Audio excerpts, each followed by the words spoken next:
What is up, you beautiful people? Today, I bring you something new. Something amazing. Something goontastic. It is the Gooner Game Review. Gooner Game Review. Gooner Game Review. Gooner Game Review. Gooner Game Review. So, as I stated before, today in this video, I'm doing something a bit different from my normal just upload gameplay. Maybe make a few edits here and there. I wanted to do something that I feel is needed in today's society because game journalists just ruin everything for everyone. No one's actually there for the gamers, which is something I want to do because I am a gamer. I play games forever, and it's something that probably saved me from maybe going down a bad path. So today I want to do a review of Marvel Rivals, a game I've played a lot.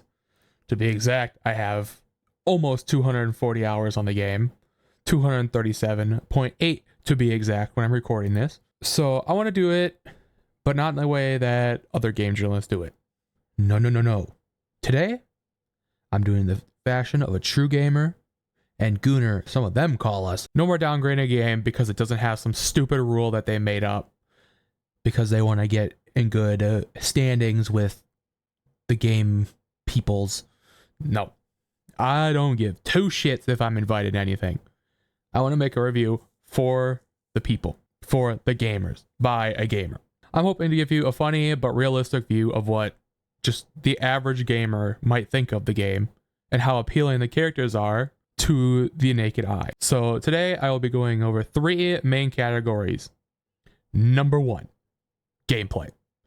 For this, I'll be discussing things simple that you might see in a normal review, such as how aiming feels, if it feels clunky, if something feels wrong, how the movement feels, and this will be going over different characters, because obviously some don't have movement at all, so they're kind of off to the side, while some have super movement like Spider-Man. Also, I will be going over things like stability. Number two, monetization.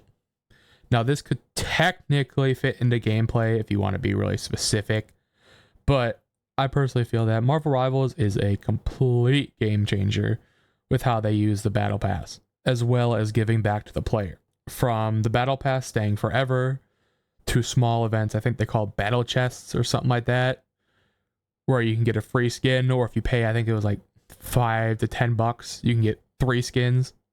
Plus a whole bunch of other little stuff. Number three, characters. This is kind of, you can kind of expect what you get from this one. I'll be going over some base hero designs for a few characters, some costumes that they have. I'll also be talking about the voice actors. Do the voice actors fit? And how well did they do their roles? Along with the thing you've all been waiting for, how goonerable are they? And I'll be doing this for both males and females. After all, we are equal around here for the entire Gooner society. But knowing me, I'll probably also keep spouting off a bunch of other bullshit that I end up thinking while recording this. So yeah, if you notice me doing that, just call me out in the comments. I mean, I'll handle it. If I say something stupid or you notice me talking my mouth off, just go in the comments and be like, hey, you dumb fuck, why are you talking about this right here, okay? No. Obviously be civil about it. And in the end, I'll be ranking the game with a more basic kind of ranking system for each category, where it can go up from 1 to 10 in the rankings. So let's get into it. Obviously, we got gaming. I'm fucking stupid. Gameplay talking points. Obviously, one thing we always talk about when you talk about a game is how smooth is the aiming. When you aim, I don't know if it's just me, but certain games I found just like, they don't feel right when you're aiming. It's just like when you move your mouse or the joystick, it's just like you feel so not connected to that game. Like one thing that for me, I think it was X-Defiant, rest in peace. But when I was aiming in that game, it just didn't feel normal. It felt like there was just like a rope attached to my gun with some 600-pound dude pulling against it. I couldn't stand it. I like the game overall. I wish it didn't get shut down, but that's a different topic. For Marvel Rivals though, I personally very much like it. To me, I'm on mouse and keyboard. I should state that, and I've never had any problems really with aiming. The only time I think they had a change, was it season 1, like mid-season or something like that, where they changed like the headshot hitbox to where it kind of feels a bit weird to me. Like I think the main one I had was like Mantis feels really weird, where I feel like I'm aiming at a person's head, but I don't hit that person's head. And I'm just like, brother, what? So overall, that one I feel is a really good. They did very well in that. I've never had it feel super clunky, other than the headshot issues that they had starting like 1.5, I think it was, season. For the next one, it's going to be the movement of different characters. So obviously every character is different. Every character has different movement. Some have no movement. Some, their whole kit is built around movement. So I'll be going over the ones that have very high movement abilities that I feel like would struggle in every other game. Or maybe not fully struggle, but like the balance would be completely gone here, because in Marvel Rivals, like every character is strong. Almost all of them. Like Black Widow is just like, keep her the fuck away from me, man. But the first one is obvious. Everyone's going to think about it when they think of Marvel Rivals. It's Spidey, or Spider-Man if you want to be specific. I think they did a perfect job. As much as I dislike Spider-Man for his like web pull you off the map, that I feel like has the range of a fucking F2 bomber or something like that. When you get rid of that, I really like his movement. He's very much a combo character. He's kind of like, the best way to explain him, while it's not exactly, it's kind of like how Doomfist was in Overwatch 1. He's very much out there. No characters anywhere close to being like him. Doomfist was very much a fighting character, from like, you could have Street Fighter, Tekken, Mortal Kombat, stuff like that, in a first-person shooter. But with Spidey, obviously, you're web swinging, you're pulling people close to you, you're pulling them yourself towards them, you're doing an uppercut. To me, Spidey feels like how Spidey should be played. Now, the next one, I think, is a bit iffy, because I don't know exactly how much it fits with the character. I think because of the current climate, he might get a rework, and that's Black Panther. Now, I don't play much of Black Panther, I'll admit it, because there's just so many DPS in the game that I'm usually on tank or support. I rarely play DPS, and this is like, everyone else already chose something. I come back into a rank, I'm like, whoa, what the fuck? Like, what? This is America, Lord Jesus. Oh my goodness. But even then, I'm usually not playing him. I prefer characters like Magic. Magic I really like. Her movement's good. I like it. It's very much, I feel like, one of the best built dive characters in the game. For the final one I'm talking about is Hulk. Now, I don't know if I'll be able to find a clip, but I think Hulk's movement with his bunny hop tech, or even just in general, I love being able to jump up, hit a flyer out of the sky, take him down. I also feel like he's also very much like Spidey, a character that when you think of Hulk, you can definitely look at the Marvel Rivals version and be like, yeah, that seems like how Hulk would play in a video game. Obviously, it's not perfect, because Hulk in the comics is much stronger than like the MCU. But I think they did a very good job with movement of him. Even if, as on keyboard and mouse, my thumb fucking is destroyed after I play him for a few games. Because I have to hold the space bar. My poor thumb. My poor little thumb. But some other characters that are slower, that still have a bit of movement, is Emma Strange. What the fuck was that? Emma Frost. Oh my goodness. Her like dash forward, grab somebody ability. To me, I feel it's a bit clunky. I do think, personally, as a person who has many, many hours on Emma Frost, she does need a bit of changes to that. I feel like, one, it should be something that's more fluid, but I also think her slam needs to be a bit reworked to slam people, and then you slam them down in front of you instead of spinning around and slamming them.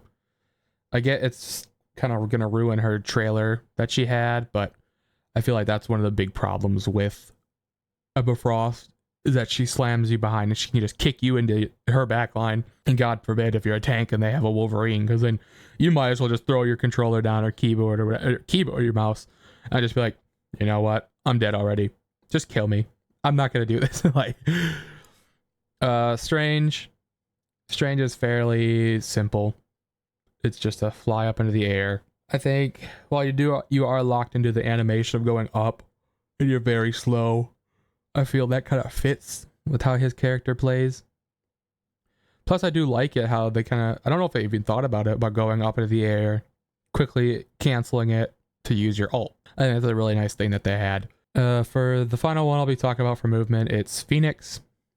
Now, I don't know too much about Phoenix's lore, so I don't know if she's fully made, like, character to game translation, but her, like, little dash ability where she disappears, it appears somewhere else, I feel like is a really cool ability. It's simple, it's not broken, but it gives her that, like, kind of like how Blade has it, that little, like, quote-unquote parry ability to kind of outplay other characters without being too strong. So one of my biggest gameplay talking points that I have, that I know I believe, I hope to God I'm remembering this right, but they talked about adding less DPS, which I'm like, please do this, because there's way too many DPS compared to tanks and supports.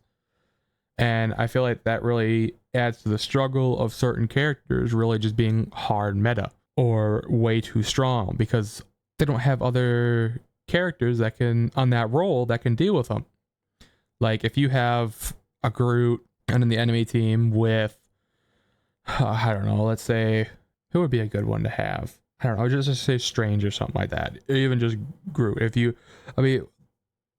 There's certain things you can kind of do as by yourself to counter Groot, but as tank or support, well, support, I guess you can have like Loki or something like that and put down your lamps, but like tank, it's like, other than like maybe Emma Frost, Hulk, kinda, who else would be there? Captain America, to just get away. It's like they don't have enough people to counter anyone. You're kind of stuck. So it's like you're forced to have a teammate go Wolverine, yourself go Wolverine, you go Hela or something like that to kind of actually balance out what is being done, that you can't really fight back as much unless you switch roles, and you usually have to switch to DPS because there's so many DPS. So another thing, obviously I can't speak on season 0, season 1, that kind of stuff, but I can talk about the game balance now in the current moment. While Emma Frost I feel is strong, to me, I'm currently in Diamond 1 just because I haven't been playing comp too much this season, but I feel it's relatively good. There's the few outliers, but because you have the pick and ban system, you're sometimes able to get rid of all those outliers and have a very fun game. Like, I feel Black Panther, well, I don't think he's the strongest. I feel like he's just something where it's like, by banning him, you're helping your supports because of how annoying he is. Wolverine is very similar, but instead of for supports, it's for your tanks. So your tanks don't get kidnapped into their backline and absolutely destroyed. I know one everyone talks about, the streaming world everyone talks about is Emma Frost. I personally don't think it's that big of a deal for Emma Frost. I can understand sometimes some talking points. Some of them I just look at people and think, are you mentally handicapped? Like her ult, like I saw somebody talking about how her ult seems too strong. I'm like, her ult is one of the easiest things to counter unless they have like a perfect ult. But if they have a perfect ult, that's just on them for being way better. So another thing I feel it should be talked about is the uniqueness.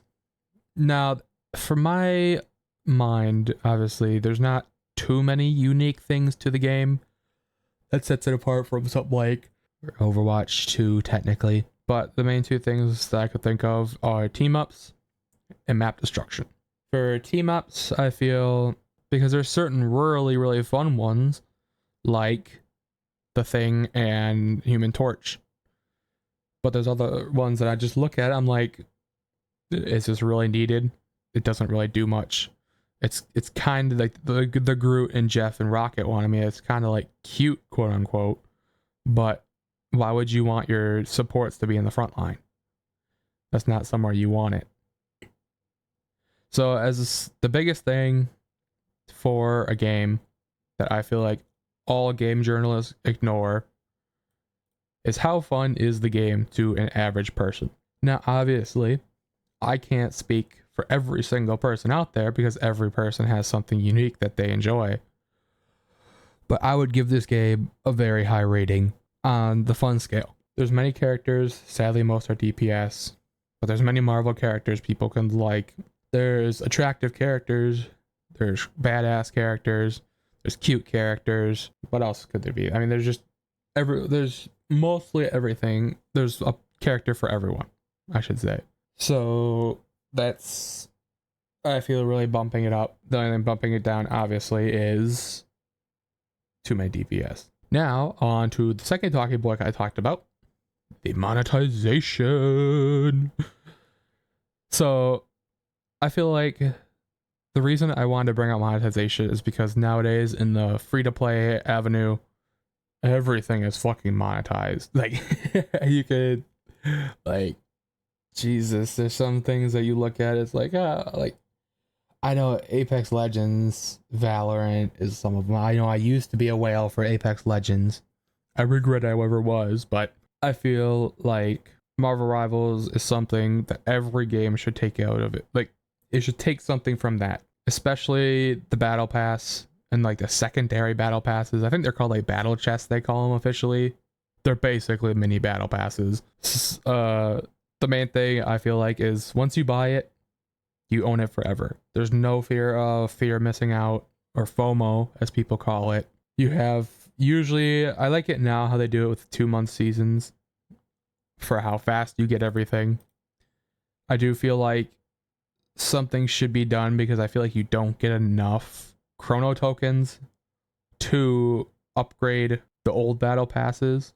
Like, one idea I had for it was when a battle pass expired, like obviously when the next season starts, so that battle pass for that season's gone, it should like half in price for how many chrono tokens it costs to get that like item in the battle pass. I think most are like 100 or 200 to get one of the small items, and 400 or 600, I think it's 400 to get the character skins. I feel like once that battle pass is done, it should half, and then 100 to get the smaller items, 200 to get the character skins. Obviously, they might not change it because they get people paying money to buy chrono tokens. I can understand somewhat. I don't love it, but I can understand it. Because obviously, it's a free-to-play game. They have to get paid. But the only thing I have to talk about is I'm kind of disappointed / sad at the lack of variety with Heroes Chosen. Like, I don't remember exactly what it is for this season, but it's like there's only like 3 characters in the battle pass that haven't gotten a battle pass in previous battle passes. It's kind of like, really? You couldn't have maybe decided it when you first made it to have a little bit more, but it's whatever. At least they're not having every single one be the same. For the secondary battle passes, I have to say this is something I feel like every game should add. While I know some people complain about, oh, well, they're upping the price to $10, some are $5 or $6 or something. It's kind of like growing pains because it is something new. But even at the $10 price, you kind of look for it from what another game does compared to Marvel Rivals. Marvel Rivals, you can get 3 skins. Usually one is like one of the rare, more epic ones or legendary. I don't forget what they officially call it, where it has like new sounds, compared to something like Apex Legends, where you have to pay $150 for a melee weapon. I mean, you can kind of see like which one would you rather have.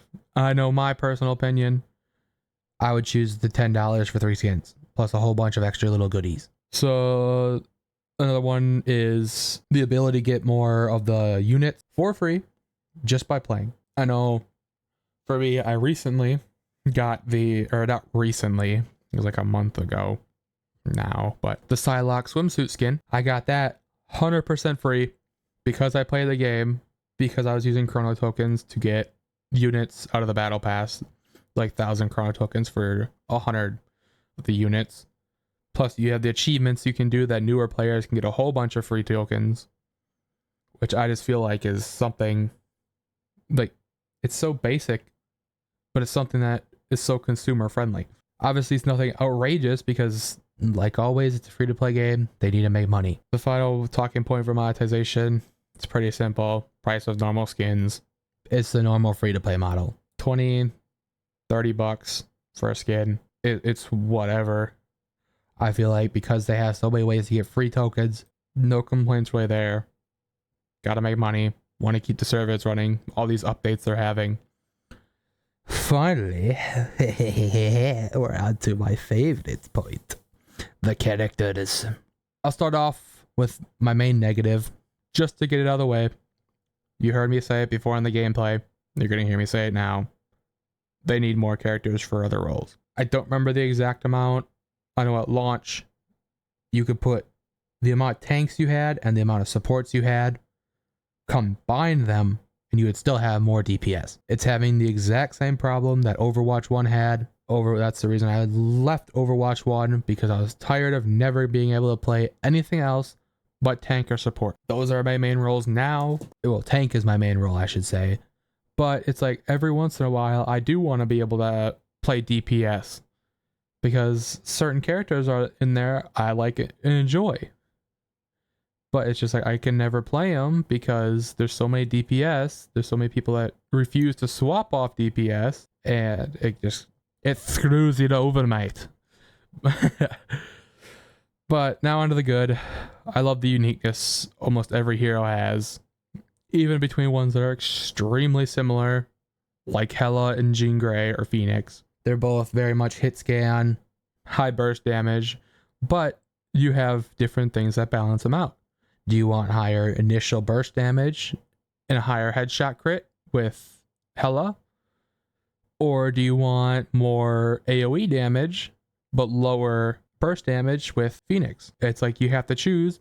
Plus, obviously, I don't think they intended for this to be that way, but Jean Grey can be a melee damage character because she has like the little trick to shoot melee, go under her flight, and she just does so much fucking damage. It's like, Jesus. It's like you're facing a freaking Wolverine. The one thing I should say, and I hope they adjust it, I know they have been pretty well, is support ults need some work. Especially how, I mean, they seem to be pushing away from it, but you look at the kind of main supports out right now. It's Luna. Obviously, Mantis is one of them, technically. Invisible Woman. Technically Rocket now. Rocket's a bit unique, though I can kind of be okay with that. It's like all of them are just basically giant healing that you can't die, or very, very hard to die in. So I believe maybe over time stuff needs to be done to those 3 characters specifically, because certain other ones I feel like the example I can look at is like Adam Warlock. I feel like Adam Warlock's buffs he recently got were like the perfect way to go into it without making him completely broken. You get the ult, you're not instantly healing everyone to their max health, but you get them a bunch of health to basically be max health, but it's only shield. And then with Phoenix now in the game where she destroys shields, it's like, look, now you have an obvious counter, an obvious strength. Your Adam plays right, you can get a free 5-man res. If your Phoenix or your Adam plays wrong, or their Phoenix plays really right, it's just a very good balance to him. So I'm not too big into voice acting stuff, but I felt there was something that should be brought up. I feel like it's just great. I don't think I found a single character that didn't sound like how I in my mind I would imagine them to sound. And especially I feel like the one I enjoy most is Magneto's voice actor, because I think it's just a mix of his kit plus the voice actor. It's like I look at it, it's like every time I hear that Fear Magneto. And like it's just like you actually like, especially support players can be, if you're a good Magneto or the enemy team, like everyone has to look at that Magneto, because if you don't, if somebody doesn't block that, somebody's dying, like no matter what you say. And now on to my favorite moments. Yeah. It is the Gooner time. So I'll put it simple. I think Marvel Rivals is completely reshaping the gaming industry in the West for how characters are treated. Because even now, you look at Apex Legends, a game which strictly never I mean, Loba, yes, but like now you got Loba skin where her booty cheeks are out. Like I flashed up on screen so you guys can see it, and it's like now you got this stuff that's crazy. Let me try to think of games that have it. Obviously Apex Legends, Overwatch recently started it. I'm trying to think. There's other games they're just on the tip of my tongue. I can't remember what they are, but I'll get into now ranking the Gooner. Us Gooners, we gotta do it. So obviously I gotta start with the mommy mind control. Emma Frost. Beautiful. It's gorgeous. Absolutely gorgeous. You got the thick thighs, the mommy milkers, and then that secret little... I feel like they always are trying to do it. They're putting them in there secretly. Where you put your shield out, you walk into a corner, and you just do that little wiggle wiggle.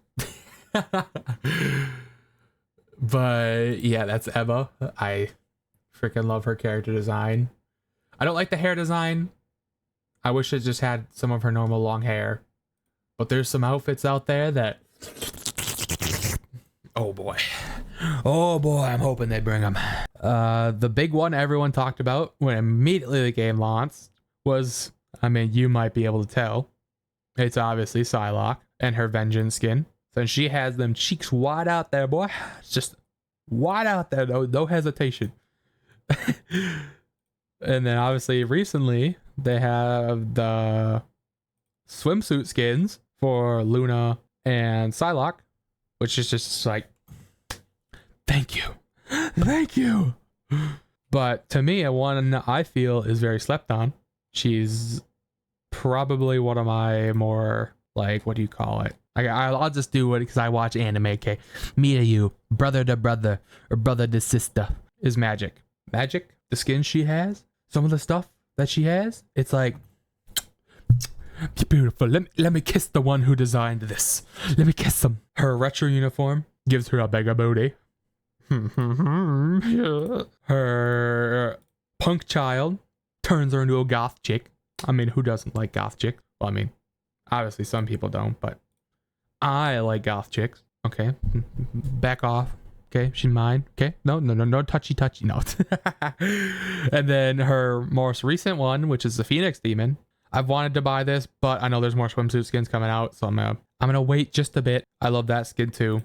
It's very like, it's not, well, I was about to say it's not very goonerable, but that's wrong. And then obviously there's a bunch of other characters that are out there that people like. I mean, Squirrel Girl, for all you guys and girls out there that like your women with a little bit extra squish. You got Squirrel Girl. Obviously there's Invisible Woman. Reed can't handle all that. Okay. Just he can't. Okay. He cannot. She has that Malice skin, which I know everyone was like, oh my goodness. I thought about buying it, but I'm just like, I don't have enough money. I'm broke. Hella, I love the new skin she just got. I originally ran the season 0 skin, which I actually really like because it's like, I mean, technically she's almost like, she got no panties on. Okay, keep it on the low.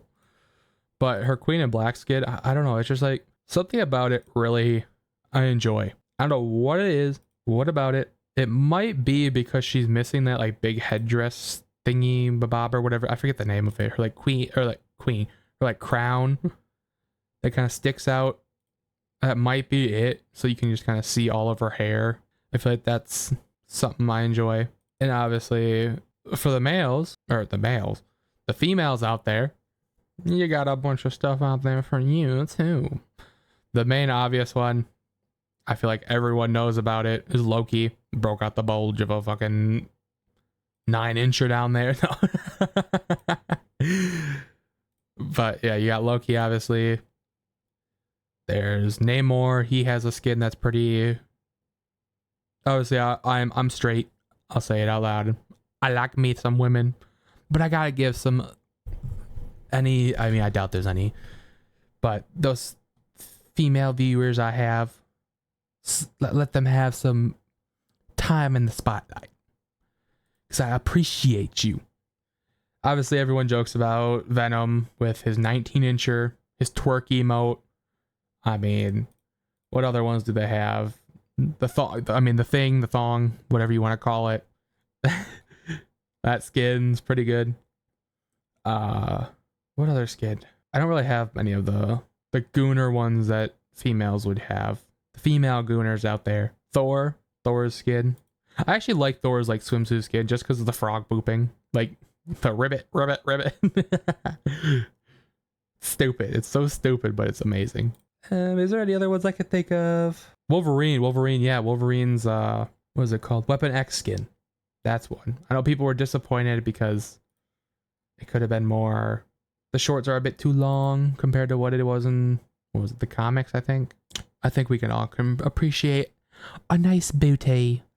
But being for real, I really enjoy it. I like how all the characters are, what's the word I'm thinking for? Generally attractive, per se. There's no character that's really kind of ugly. They're all relatively attractive. So female and male gamers can look at them.